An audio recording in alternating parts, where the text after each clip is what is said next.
আসসালামু আলাইকুম। সবাই কেমন আছেন? সবাইকে টিচিং টিউটর বাংলায় স্বাগতম। আশা করি সবাই ভালো আছেন।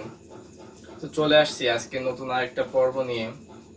তো আজকে একটা গুরুত্বপূর্ণ ক্লাস, এবং এরপরে যে ক্লাস আমি আরও দুইটা করাবো পর্ব আকারে এই দ্বিতীয় চ্যাপ্টারেরই। তো ক্লাসগুলো অবশ্যই সবাই করবেন।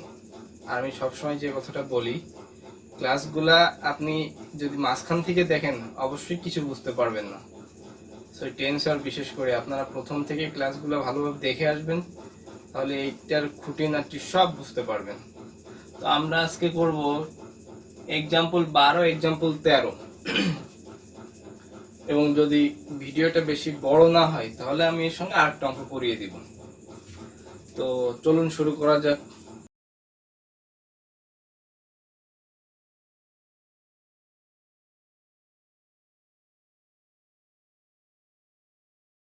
আমি এখানে প্রশ্নটা লিখেছি, দেখাও যে জি আই জে একটি 2 র্যাঙ্কের প্রতিসম কন্ট্রাভেরিয়েন্ট টেন্সর।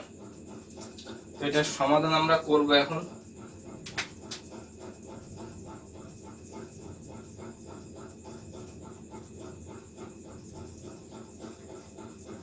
তো এটা হচ্ছে একটি কন্ট্রাভেরিয়েন্ট। তো 2 র্যাঙ্কের তো আমরা বুঝেছি যে আমরা যে নিয়মে করেছি আগে, যে দুইটা দাগ দিয়ে যেভাবে করতে হয় আমরা ওইভাবে করবো না। এটা বলছে প্রতিসমটা, আমি কিন্তু বলছিলাম প্রতিসমটা সবসময় স্থানান্তর করে, জায়গায় স্থানান্তর করে।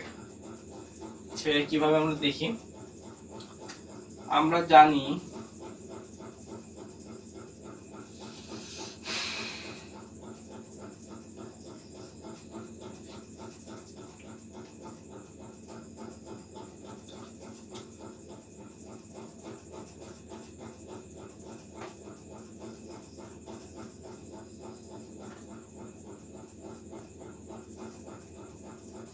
সূত্রটা কিন্তু কাজে লাগবে আমাদের এই চ্যাপ্টারে।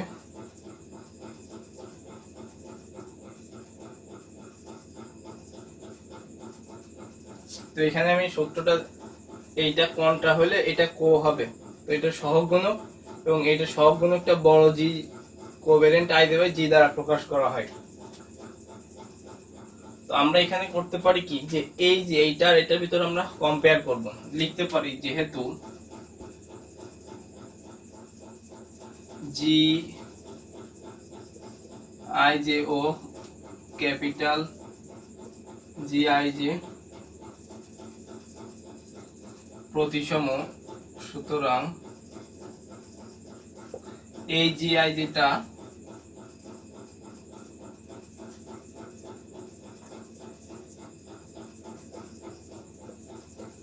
প্রতিসম হবে। এটা আশা করি বুঝতে পেরেছেন। প্রতিসমটা হচ্ছে, দেখেন এখানে আই জে থাকবে, জি এর জায়গায় বড় জি হয়েছে, অর্থাৎ শুধু জি এর জায়গায় স্মল জি এর জায়গায় ক্যাপিটাল জি, অর্থাৎ জায়গায় স্থানান্তর করেছে। তো আমরা এটাকে এমন ভাবে প্রতিপাদন করবো, এটা খুব ভালোভাবে করবেন। আমরা যদি এখন একটা ইচ্ছামূলক ধ্রুবক ধরি,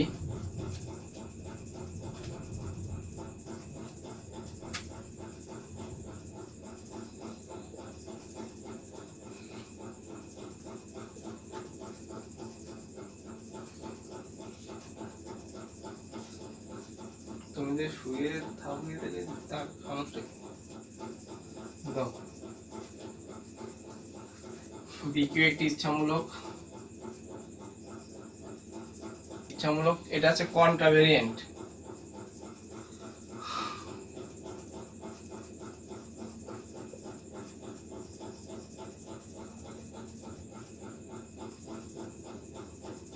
ভেক্টর, তবে আমরা কি করতে পারি,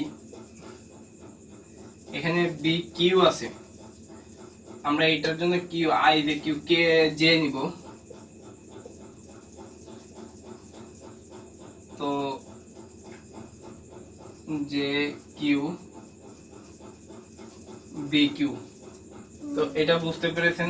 কিউ কিউ কেটে যাচ্ছে, জি পাওয়া যাচ্ছে, যে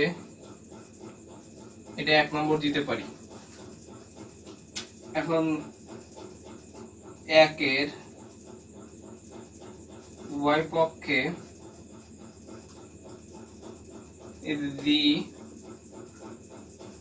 উভয় পক্ষে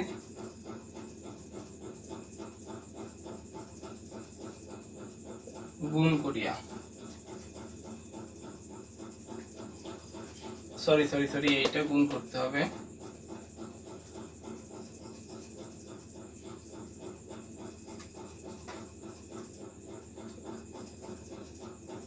কন্ট্রাভেরিয়েন্ট বলছে তো এই জন্য এটা গুণ করতে হবে।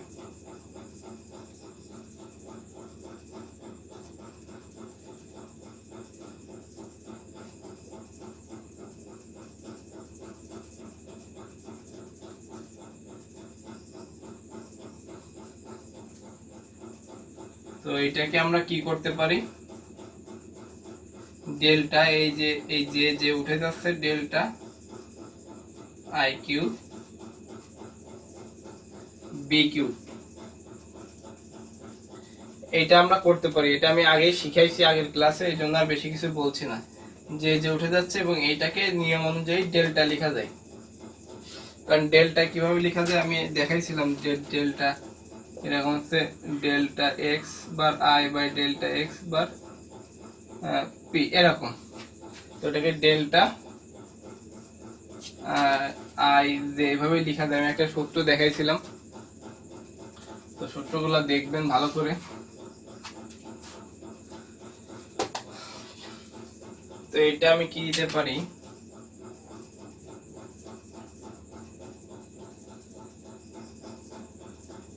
এটা থাকবে অবশ্য। এটাকে কি দিতে পারি, বি কিউ, অর্থাৎ কিউ কিউ উঠে যাচ্ছে আই থাকে এটা। তো বি আই সমান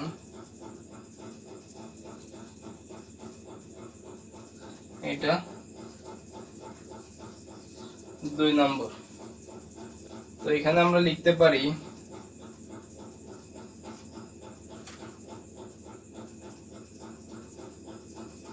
দুই নং এ বি আই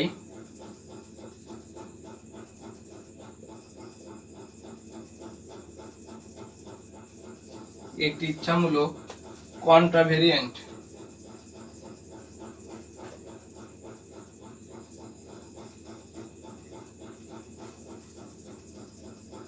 ভেক্টর এবং বিজে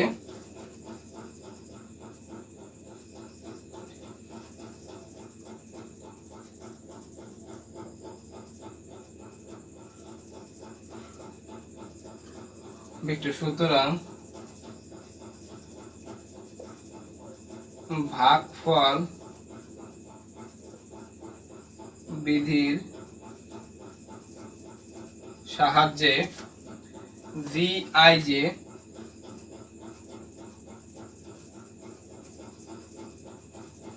একটি 2 র্যাঙ্কের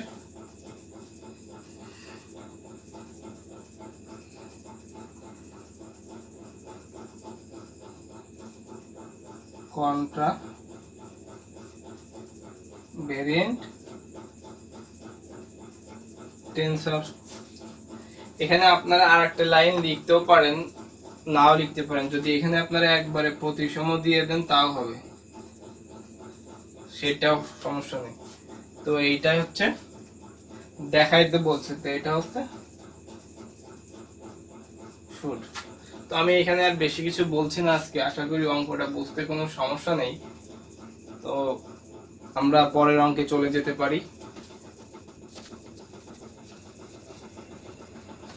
তো আমাদের ক্লাস আজকে এক্সাম্পল 12 কমপ্লিট। তো আমরা এখন এক্সাম্পল 13 করব।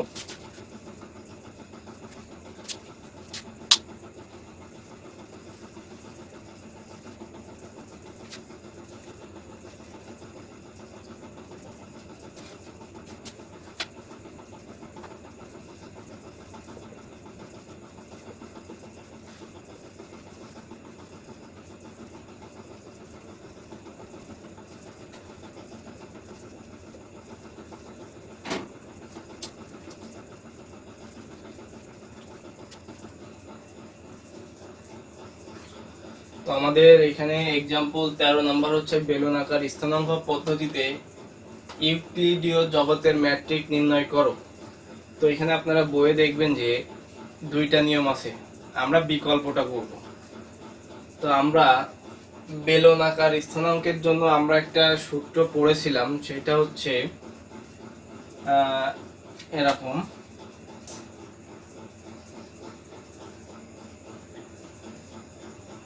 তো এরকম একটা সূত্র পড়েছিলাম, এটা হচ্ছে বেলনাকার।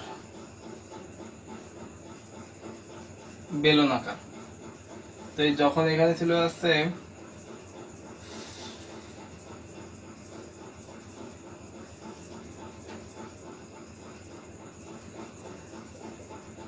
এইটা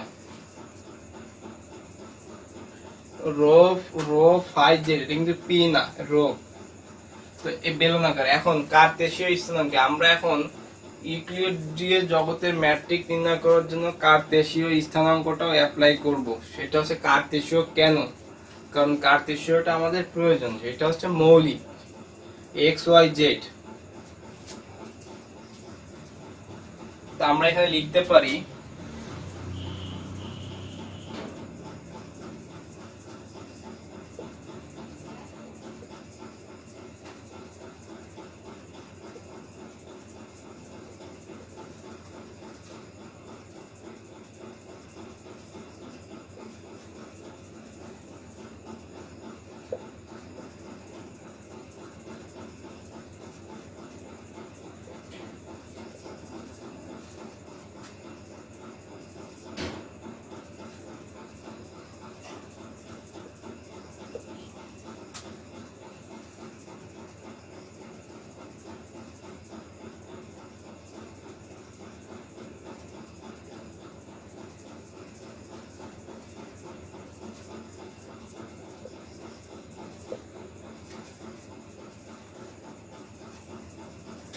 তো এটা হচ্ছে সম্পর্ক x equal rho cos phi, y equal rho sin phi, z equal Z.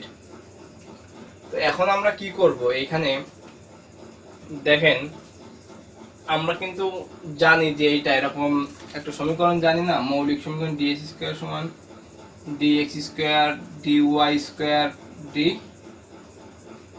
dz square, এটা কিন্তু জানি। তো আমরা এখানে এটাকে অন্তরীকরণ করব x এর সাপেক্ষে, এখানে x এর সাপেক্ষে, y এর সাপেক্ষে, z এর সাপেক্ষে।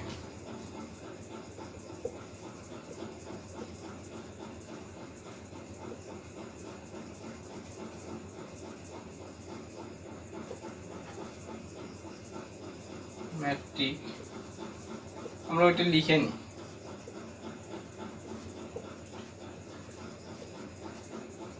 dz square. আমরা এটা 1 নম্বর দিলাম। এখন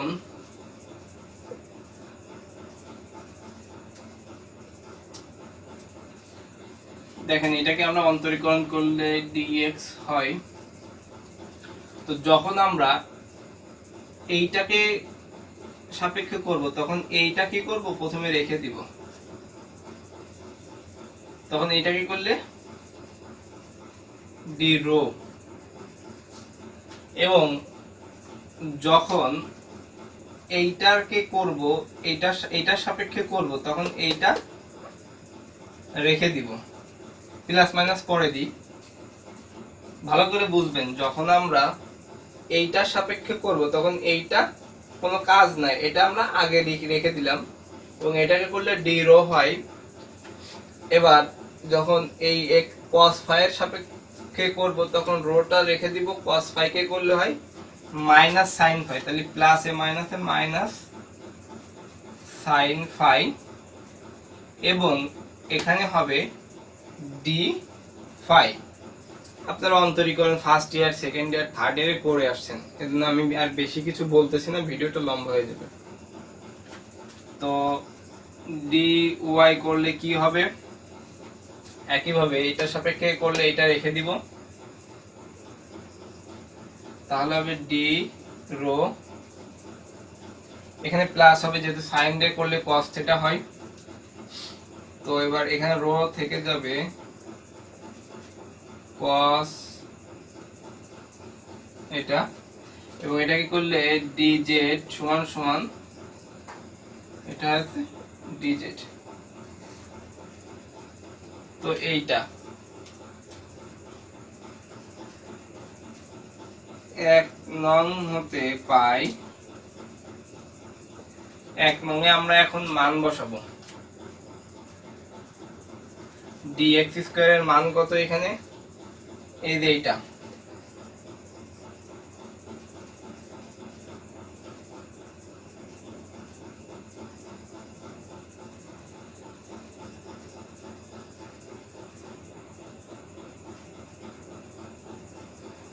তারপর আছে প্লাস dy স্কয়ারের মান,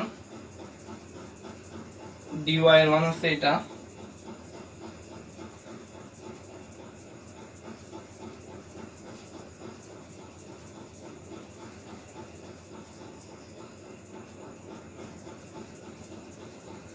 প্লাস dz স্কয়ার, অর্থাৎ dz, এই dz এর স্কয়ার আছে, তার মানে dz এর স্কয়ার সমান dz স্কয়ার। তো এইটা আমরা কি করতে পারি, এটা a মাইনাস b হোল স্কয়ারের সূত্র, cos স্কয়ার a স্কয়ার মানে cos square phi d rho square minus 2a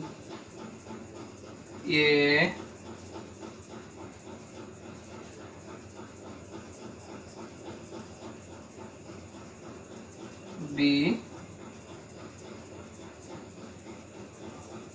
অর্থাৎ 2ab plus b square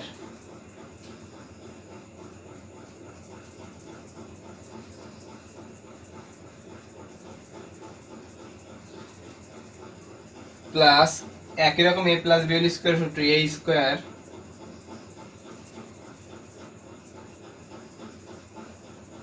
plus 2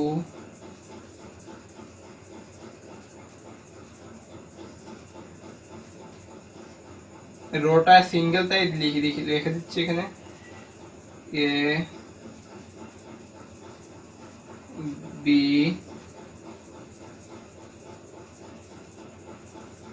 plus b square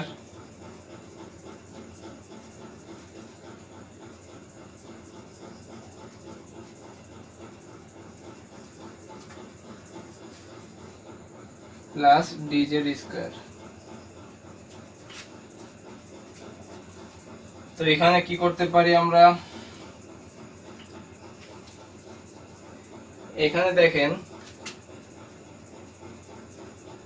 এইখানে d cos square d rho square এবং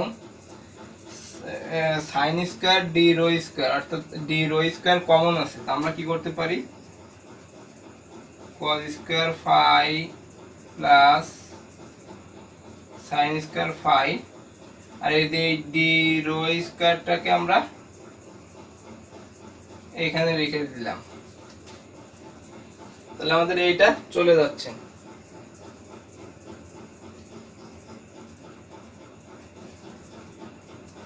এবং এখানে দেখেন 2 rho sin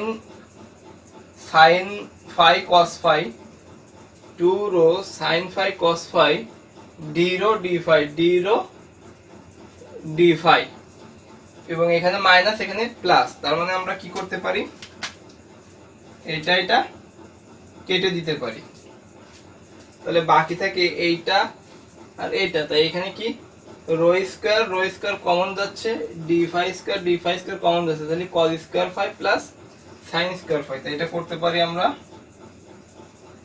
sin square phi plus cos square phi, তাহলে rho square d phi square plus dz square. তো এইটা করলে কি হচ্ছে, আমি নিচেই করি, এটা করলে হচ্ছে 1, অর্থাৎ 1 এর সাথে যদি আমি d rho স্কয়ার গুণ করি, d rho স্কয়ার প্লাস এটা করলে 1 অর্থাৎ rho square D phi square plus D Z square. তাহলে আমি এখানে করি, অতএব DS square equal D rho square plus rho square D phi square plus D Z square. এটা হচ্ছে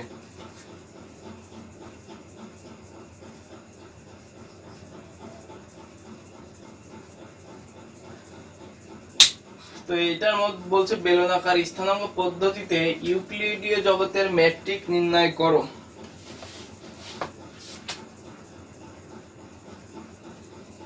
তো এইটাই হচ্ছে ইউক্লিডীয় জগতের ম্যাট্রিক। আমরা ম্যাট্রিকে দিয়ে ইউক্লিডীয় জগতের ম্যাট্রিক আমরা করছি না, DX square DY square D Z square, এই যে এখানে যেটা লিখছিলাম এইটাই হচ্ছে आंसर।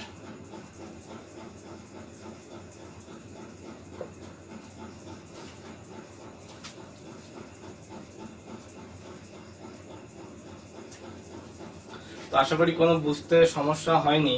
যদি সমস্যা থাকে কমেন্টে জানাবেন, I will solve the problem. তো আশা করি বুঝতে পেরেছেন। তো আমাদের এক্সাম্পল 13 কমপ্লিট। আজকের মতো আমি এখানে শেষ করতেছি। এর পরের পর্বে আমরা এরপরে আরো গুরুত্বপূর্ণ অঙ্ক করব।